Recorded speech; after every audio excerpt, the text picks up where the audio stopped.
Судбината на функционерите не е поважна од судбината на сите граѓани и тоа треба да го свати секој функционер, рече министерот за внатрешни работи Оливер Спасовски на прашањето дали тој е опфатен во владината чистка.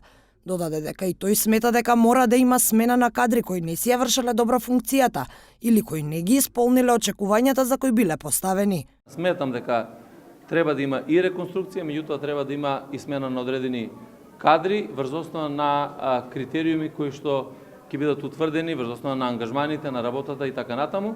И сакам и вас да ви информирам јавноста дека воопшто со тоа не сум засегнат. Јас работам и сега како и првиот ден, доколку се донесе таква одлука, да знаете дека мојата судбина не може да биде поважна од судбината на сите луѓе во државата. И така треба да се однесуваат секој од функционерите. Најавеното метење и ветингот во МВР ќе бидат одвоени процеси, но министерот не прецизираше кога ќе почне процесот на ветинг. Смени во МВР имало, има и ќе има, додаде Спасовски, нагласувајќи дека будно се следи работата на сите вработени во министерството. МВР веќе подолго време се обидува да се справи со криминогените кадри во својот двор.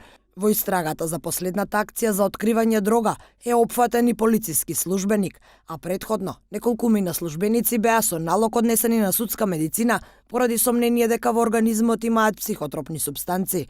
Голем број вработени во МВР заработија и кривични пријави за вработување и напредување со лажни дипломи.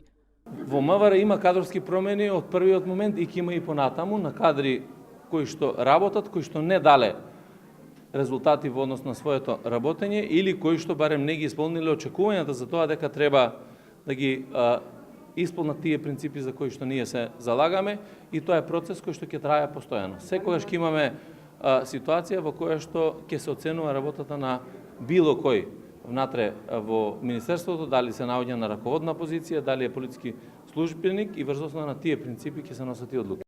Сличен одговор како Спасовски дадоа и останатите министри. Ќе прифатат одлуката доколку бидат исчистени од владата.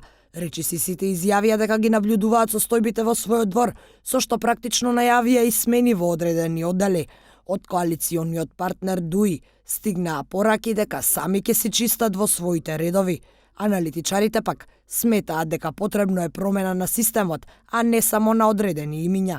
Сепак, најавената чистка ќе чека да заврши одморот на премиерот.